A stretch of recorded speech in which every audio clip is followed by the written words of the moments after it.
Hello, I am आइडिस देव। Welcome to my channel.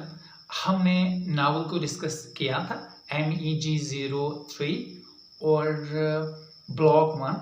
तो ब्लॉक 1 में हमारी जो नावल है इग्नो यूनिवर्सिटी के सिलेबस MA इंग्लिश में, वो है हेनरी फील्डिंग की नावल। काफ़ी फेमस नावल है टॉम जॉन। तो टॉम जॉन की पहली बुक हम डिस्कस कर चुके हैं, दूसरी बुक को हम डिस्कस करने जा रहे हैं।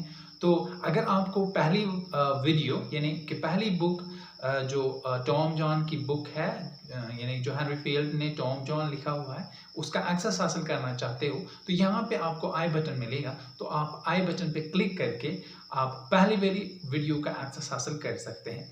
Without wasting the time, I have a request for you. अगर अभी तक आपने चैनल को सब्सक्राइब नहीं किया है तो जल्दी से चैनल को सब्सक्राइब करो और अपने फ्रेंड्स को भी लिंक शेयर करके बोलो कि चैनल को सब्सक्राइब करो। इसमें आप इग्नो के सारी जितने भी ब्लॉग्स हैं नावल के, वो आपको मिल जाएंगे और डिटेल के साथ। फिर आपको आगे पीछे कहीं जाने की ज़रूरत नहीं। अगर आपको नोट्स की ज़रूरत होगी तो आप डिस्क्रिप्शन में जाकर, YouTube के डिस्क्रिप्शन में जाकर, वहाँ पे आपको फ़ोन नंबर मिलेगा। आप उस फ़ोन नंबर को सेव करके मुझे मैसेज कर सकते हैं, वो व्हाट्सएप नंबर है मेरा। तो वहाँ से आप जो है मेरे साथ जो है वो इंटरेक्ट कर सकते हैं। कोई भी हेल्प हो तो I am ready to help you student. Without wasting the time हम आगे बढ़ेंगे। बुक सेकंड को हम डिस्कस करेंगे। Book second, the story starts in the second book with the birth of a fine boy born to Miss Paget 8 months after her marriage with the Captain Belleville. The child was named after his father Belleville, and the Belleville and the Poling boy were brought together. Meanwhile, Mrs. Parridge gets suspicion that her servant Jenny Jones has a relationship with husband Mr. Parridge, with her husband Mr. Parridge, so she dismissed her from the service. यहाँ पे दूसरी book start होती है।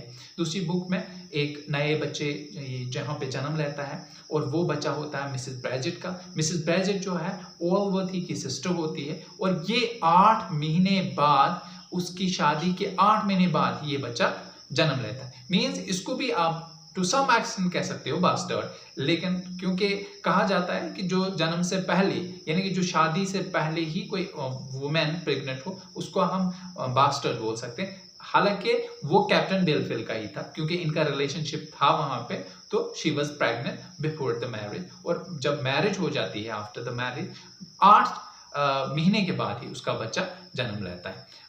हो सकता है इसमें ऐसे भी हो कि वो पहले से उसने प्री मेजरली जन्म लिया हो, लेकिन बुक में ऐसा कहीं पे कुछ नहीं मिलता है। द नेक्स्ट यहाँ पे बोलता है कि उस बच्चे का नाम अपने बाप के नाम पर ही रखा जाता है, बेलफिल। तो उसका कैप्टन बेलफिल होता है, तो इसका जो है फिर बाद में मास्टर बेलफिल रखा जाता है। यहाँ पे जो बेलफिल बॉय है और जो फोल्डिंग बॉय, फोल्डिंग मीन्स जो पाया गया था ऑलवर्थी के बिस्तरे पे, और उस बच्चे को जो है इकट्ठा ही पाला जाता है। इसी दरम्यान में मिसेस पार्ट्रिज जो है उसको जो है शक हो जाता है अपनी नौकरानी पे, जिसका नाम जैनी जॉन होता है, कि उसका रिलेशनशिप जो है उसके हस्बैंड के साथ है, मिस्टर पार्ट्रिज के साथ। तो वो उसको सर्विस से निकाल देती है। जब ये खबर पहुंच जाती है, they are separate a rumor after some time that Jenny Jones has given birth to 2 bastards. Mr. Parridge leaves the village without informing anyone, and Mrs. Parridge has died and the second book comes to an end. तो यहाँ पे भी दूसरी जो है किताब वो एकदम से ख़त्म हो जाती है। यहाँ पे एक जो है र्यूमर फैलती है, एक अफवाह फैलती है कि जेनी जोन्स जो है उसने दूसरे बच्चे को भी जन्म दिया है, बास्टर्ड। बास्टर्ड का मतलब यहाँ पे जो निकाला जाता है इंग्लिश डिक्शनरी में, वो बास्टर्ड होता है जिसका कोई बाप नहीं है, मतलब जिसका बाप मालूम नहीं होता है। अब women gets pregnant by many persons, तो फिर उसको जो है वो काफ़ी ज़्यादा मुश्किल हो जाता है कि उसका बाप पहचानना। तो इसीलिए it is called bastard. Bastard means a boy और a girl have no particular fathers and there would be no identification of the fathers कि उसका फादर कौन है, क्योंकि उस लड़की का रिलेशनशिप जो प्रेग्नेंट हो जाती है बहुत सारों के साथ होता है, तो इसलिए उसको बास्टर्ड बोलते हैं। तो यहाँ पे अफवाह फैल जाती है कि उसने दूसरे बच्चे को भी जन्म दिया। मिस्टर पारिज घर से चला जाता है या बैले से चला जाता है और किसी को कुछ नहीं बोलता है। लेकिन यहाँ पे जो मिसेस पार्ट्रिज है, जो उसकी बीवी है, वो मर जाती है और दूसरी किताब यहाँ पे खत्म हो जाती है। Let's discuss the third book. अब जो तीसरी बुक है, ये 12 साल के बाद जो है वो मंजर यहाँ पे आती है। तो यहाँ पे पढ़ते हैं, A period of 12 years has passed. Tom is now 14 years old and he is very mischievous boy. The boy had already been convicted of the 3 robberies that were of the robbing orchard, of stealing a duck from a farmer's yard, and of stealing a ball from the master Belfield's pocket. And Tom goes one day pursuing with a gamekeeper named Black George, and the place is 100 yards away from the Allworthy's estate. They go into the field and shoot with their gun at the partridges at the same time, and the owner of the field, on hearing the shot, appears there on the horseback, and they hide themselves behind a bush, and the matter is brought in the notice of Allworthy. तो यहाँ पे यानी 12 साल के बाद ये जो है वक्त आ जाता है, 12 साल गुजर जाते हैं। टॉम इस वक्त जो है वो 14 साल का होता है और वो काफी ज्यादा शरारती बच्चा बन जाता है या होता है। उसने पहले से चोरियां की हुई होती है, जिसमें उसने 3 चोरियां की हुई होती है। एक चोरी की ये कि उसने जो है ऑर्चर्ड से जो है ऑर्चर्ड चुराया होता है, यानी कि ऑर्चर्ड यहाँ पे सेब चुराए होते हैं। दूसरा जो है उसने एक फार्मर की आंगन से या एक किसान के आंगन से या जमींदार के आंगन से एक बतख चुराया हुआ होता है। और तीसरी चोरी उसने मास्टर बेलफील्ड के जेब से बाल चुराया हुआ होता है। टॉम एक दिन क्या करता है कि वो शूटिंग पे जाता है और एक गेम कीपर होता है जिसका नाम ब्लैक जॉर्ज होता है उसके साथ, और वो जो जगह अल्बोथी के जायदाद से या अल्बोथी के घर से तकरीबन 100 यार्ड दूर होती है, वहां पे वो चले जाते हैं। तो वो जब वहां पे पहुंच जाते हैं उस खेत में, तो वहां पे वो अपनी गन के साथ कबूतरों पे जो है वो क्या करते हैं कि गोलियां दागते हैं।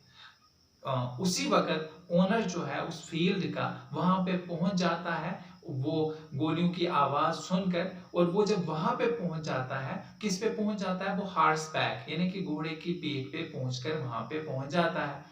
लेकिन वो अपने आप को झाड़ियों के पीछे छुपाते हैं। लेकिन इसी मामले को फिर अल्बोथी के सामने रखा जाता है या अल्बोथी की नोटिस में जो है वो लाया जाता है।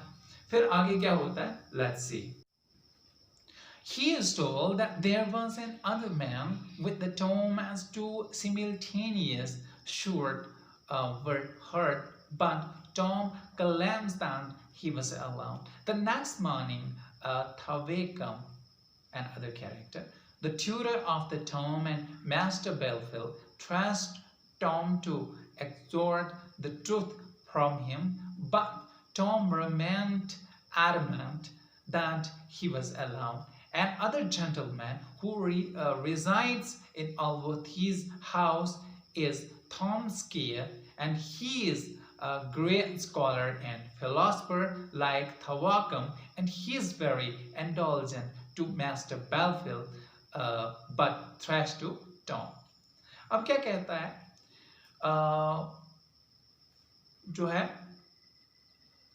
ऑलबोथी के पास जब ये नोटिस जो है कि नोटिस में लाया गया ये मसला, या उसके पास जब ये पहुंचाया गया मसला, उसको ये बताया गया, उस फील्ड के ओनर ने कहा कि वहाँ पे 2 बंदे थे, यानी टॉम के साथ दूसरा था, और दोनों ने जो है वो शूट किया था जिसको सुना गया था। लेकिन टॉम यहाँ पे मुतालबा कर रहा है कि वो अकेला था। जब दूसरी सुबह थेवाकम जो है एक ट्यूटर था, वो वहाँ पे पढ़ाता था बच्चों को, तो टॉम और जो है वो दूसरी सुबह को थेवाकम क्या करता है, टॉम का जो ट्यूटर होता है और मास्टर बेलफील्ड का ट्यूटर होता है, वो उसको थ्रैश करता है, मीन्स उसको डांटता है, उसको डांट डपट करता है और उसको ये ताकीद करता है कि आप सच बोलो, सच क्या है। लेकिन टॉम जो है वो अपने बात पे पक्का रहता है। रोमेन एडमन का मतलब होता है अपने बात पे पक्का रहता है और कहता है कि वो बिल्कुल अकेला था। दूसरा आदमी वहां पे होता है जो अल्बोथी के हाउस में रहता है, जिसका नाम स्केयर होता है। वो भी बच्चों को पढ़ाता है और वो बहुत बड़ा स्कॉलर होता है और फिलोसफर होता है थिवाकम की तरह। और वो भी जो है मास्टर बेलफिल की तरफ ज्यादा माइल होता है, इंडल्जेंट होता है, लेकिन टॉम को थ्रैश करता है, टॉम को डांटता रहता है। Impressed by the virtues of master Blifil, but only Allworthy loves him. There is no doubt that Allworthy is a man of great generosity and compassion. He feels sorry on the merciless bearing given to Tom by Thevakam. In order to console the Tom, he gives him a little horse. Meanwhile, Master Belfield calls Tom beggarly bastard, and Tom gets angry and gives him a bloody nose. Master Belfield appears before the Allworthy with the bloody nose and tear running down his cheek. For this, Tom is brought before the Allworthy to investigate the matter. अब यहाँ पे क्या कहता है, कहते हैं हालांकि जो वहाँ के हमसाया थे, आलवोथी के हमसाया थे, वो भी मास्टर बेलफिल्ड की नेकियों से काफ़ी ज़्यादा मुतासर थे। लेकिन सिर्फ एक ही बंदा था, वो था आलवोथी जो टॉम से प्यार करता था। कोई शक नहीं था कि आलवोथी जो है वो बहुत बड़ा मेहरबान था और तरस खाने वाला था। जनरॉसिटी का मतलब होता है मेहरबान और कंपैशन का मतलब होता है तरस। वो तरस खाता था और काफ़ी ज़्यादा मेहरबान था। उसने काफ़ी ज़्यादा महसूस किया था जब टॉम को जो है मार पड़ी थी, टॉम को जो है बेदर्दी से मारा गया था और थवाकम ने उसको मारा था। और उसको जो है कंसोल करने के लिए, उसको तसल्ली देने के लिए, टॉम जो है टॉम को तसल्ली देने के लिए आलवोथी क्या करता है, उसको छोटा सा हॉर्स देता है, छोटा सा घोड़ा देता है। इसी दौरान में मास्टर बेलफिल्ड जो है वो टॉम को बास्टर्ड बोलता है, बेगरली बास्टर्ड। एक तो कहता है कि आप भीख मांगने वाले बगैर जो है फादर की हो, यानी बास्टर्ड का मतलब जिसको हम बोलते हैं हरामी, आप हरामी हो, मीन्स आपका कोई फादर नहीं है लेकिन ऊपर से बिगारी भी हो।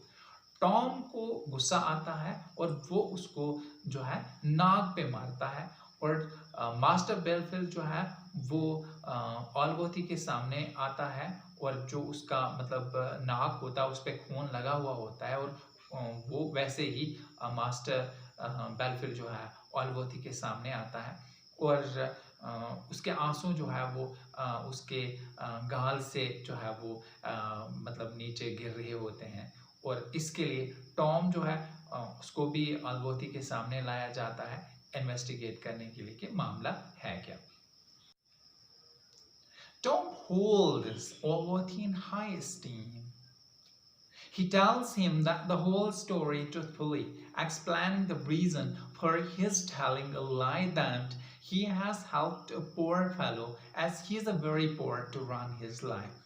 Indeed, it is a lie, as it is not for the bad deed, but for the innocent black George. Tom tells Allworthy to punish him by taking back the little horse, and this creates the good impression on the Allworthy about the Tom's sincerity, bravery, and generosity. He lets the boy to abuse him. अब क्या बोलता है कि Tom जो है आलवोथी की बहुत ज्यादा रिस्पेक्ट करता है। Tom hold Allworthy in high esteem का मतलब होता है कि टॉम जो है आलवोथी की बहुत ज़्यादा रिस्पेक्ट करता है और उसको बहुत ज़्यादा इज्जत देता है। वो उसको बताता है पूरी स्टोरी जो है ईमानदारी से, ट्रूथफुली का मतलब होता है ईमानदारी से, और फिर एक्सप्लेन करता है रीज़न, वजह कि उसने झूठ क्यों बोला। उसने झूठ इसलिए बोला, कहता है कि वो एक गरीब आदमी की मदद करना चाहता था जो काफ़ी ज़्यादा गरीब है और अपनी ज़िंदगी बसर कर रहा है गुर्बत में। फिर ये बोलता है कि बेशक ये जो है, ये झूठ जो है, ये तो झूठ है, लेकिन ये झूठ जो है बैड डीड के लिए नहीं है, ये एक इनोसेंट ब्लैक जॉर्ज के लिए है। टॉम यहाँ पे अल्वर्थी को कहता है कि मुझे पनिश करो और मेरा जो घोड़ा है उसको वापस लेकर मुझे पनिश करो। और इस तरह से जो है अल्वर्थी पे बहुत ज़्यादा असर होता है। टॉम की ईमानदारी और उसका जो बहादुरानापन, उसका जो मतलब मेहरबानी, वो अल्वर्थी पे काफ़ी ज़्यादा गहरा असर डालता है और वो उस बच्चे को छोड़ देता है और उसको गाली देते हुए, ये छोटी मोटी गाली देता है और उसको छोड़ जाता है, लेकिन अंदर से उसका जो दिल है वो काफ़ी ज़्यादा जो है वो मुतासर हो जाता है कि इतना छोटा बच्चा किसी के लिए काम तो कर रहा है। Next, unfortunately, Allworthy is unable to show generosity to George and dismiss him from his service. The poor fellow is rendered unemployed and becomes miserable due to poverty. Here we comes across another generosity when we learn that Tom sells off his horse and gives his whole money of selling horse to Black George. On this, Thawakam thrashes him and asks him what he did with the money which he got by selling the horse. Tom refuses to give any answer. Thawakam is about to thrash the Tom when Allworthy appears suddenly. बदकिस्मती से ऑलवर्थी जो है वो इस काबिल नहीं होता है कि वो मेहरबानी दिखाए जॉर्ज के लिए। वो जॉर्ज को अपनी सर्विस से डिसमिस करता है, यानी जॉब से निकाल देता है। अब जो ये पुअर फेलो है, ये गरीब आदमी जो है, ये बेरोजगार बन चुका है और बहुत बुरी कंडीशन में है, गुर्बत के या गुर्बत की बुरी हालात में जिंदगी बसर कर रहा है। यहाँ पे हमें फिर से एक चीज़ मिलती है, एक मेहरबानी मिलती है, एक जो है वो एक मेहरबानी आप कह सकते हैं वो मिलती है जब हमें ये पता चल जाता है कि टॉम ने जो है क्या किया है। टॉम ने जो है अपने घोड़े को भेजा है और जो घोड़ा भेजकर उसको पैसा मिला है वो सारा पैसा उसने जो है ब्लैक जॉर्ज को दिया है। लेकिन इस पे थवाकम जो उसका ट्विटर होता है वो उसको डांटता है और उससे पूछताछ करता है कि उसने जो पैसे घोड़ा भेजकर हासिल किए हुए वो पैसे कहाँ रखे। टॉम रिफ्यूज करता है, कोई भी आंसर या कोई भी जवाब देने से वो इनकार करता है। थवाकम जो है अब उसको बिल्कुल मारने ही वाला होता है टॉम को, जब ऑलवर्थी जो है अचानक नमूदार होता है। Tom truthfully explained everything to Allworthy, saying, "I want to save them, George and his family, from the destructions that I parted with your dear present, notwithstanding all the value I had for it. I sold the horse for them, and they have everything parting of the money." Mr. Allworthy is so much impressed by Tom's altruistic nature that tear appears in his eyes. Here is a writing mistake. यहाँ पे T नहीं है, ये tear है. Tear appears in his eyes, and he gently scolds the boy and tells him to have a word with him. Whenever he wants to relieve others' misfortune, he would tell him about it. Allworthy is ready to re-employ George, but Belfield poisoned his ears against George. अब Tom जो है फिर से एक सच्ची कहानी जो है ऑलवर्थी को बताता है और कहता है कि जॉर्ज और उसकी फैमिली को डिस्ट्रक्शन से बचाने के लिए मैंने घोड़े को भेज दिया है। I parted with your dear present, not withstanding all the value I had for it. कहता है कि आपने जो भी मुझे प्रेजेंट दिया था, जो तोहफा मुझे दिया था, उसकी कोई भी कीमत नहीं है, लेकिन इसको मैंने भेजा है सिर्फ टॉम जॉर्ज ब्लैक जॉर्ज और उसकी फैमिली को बचाने के लिए। कहता है मैंने घोड़े को भेजा है उनके लिए और उनके पास 1 रुपया भी नहीं था। कहता है एवरीथिंग फॉथिंग ऑफ द मनी, का मतलब तो उनके पास 1 रुपया भी नहीं था। मिस्टर आवर्ती जो है काफ़ी इम्प्रेस हो गया टॉम की इस अल्ट्रास्टिक नेचर से। Altruistic natures means extraordinary natures, जो इंसान एक्सपेक्ट भी नहीं कर सकता है कि 14 years old boy would do it, कि 14 साल का बच्चा ऐसा कर सकेगा। वो उसको मतलब जेंटली स्कोल्ड करता है, यानी डांटता है, थोड़ा सा डांटता है बच्चे को और उसको बताता है, उसको बोलता है कि उसके साथ एक वादा करो। To have a word with him का मतलब होता है वादा करो। जब भी वो किसी को सहारा देना चाहता है, किसी की किस्मत को सहारा देना चाहता है, तो वो उसको बताए। अलवर्थी जो है दोबारा से ब्लैक जॉर्ज को वापस जॉब पे रखना चाहता है, लेकिन इसी अवस्था में मास्टर बिलफिल आता है, वो उसके कान बंद करता है। यहाँ पे एक मुहावरा है, आप इस्तेमाल कर सकते हैं, Blifil's poison his ears against the George, यानी बिलफिल क्या करता है कि वो उसके कान भर लेता है और फिर से मामला खराब हो। So Tom decides to meet Sophia in order to get employment for George, for Black George, and the third book comes to an end. यहाँ पे तीसरी किताब ख़त्म हो जाती है। इससे पहले कि तीसरी किताब ख़त्म हो जाए, यहाँ पे टॉम क्या करता है कि वो सोफिया से मिलता है। सोफिया एक बहुत बड़ा कैरेक्टर है जो हम नेक्स्ट बुक में पढ़ने जाएंगे। तो यहाँ पे कहता ये है कि वो सोफिया से मिलने का फ़ैसला करता है और वो ऐसे कि ब्लैक जॉर्ज को एम्प्लॉयमेंट मिले वहाँ से। तो तीसरी किताब यहाँ पे ख़त्म हो जाती है। मुझे इजाज़त दीजिए। अगर अभी तक आपने चैनल को सब्सक्राइब नहीं किया है तो please subscribe my channel and share my video and also press the bell icon to get the instant notification for all my videos. और यहाँ पे बहुत सारे कोर्सेस हैं मेरे इस चैनल पे, जैसे कि इंग्लिश स्पीकिंग कोर्स है, आप उसको मुलाहिजा कर सकते हैं। और इसके अलावा यहाँ पे अगर आपका कोई भी जो है छोटा बच्चा जो 12th क्लास के एग्ज़ाम्स प्रिपेयर कर रहा है, तो उसके लिए भी यहाँ पे कोर्स जारी है टेक्स्ट बुक के नाम से, तो आप उन कोर्सेज को भी मुलाहिजा कर सकते हैं। मुझे इजाज़त दीजिए ज़िंदगी इन्फो की, तो कल फिर मैं आपसे मिलूँगा।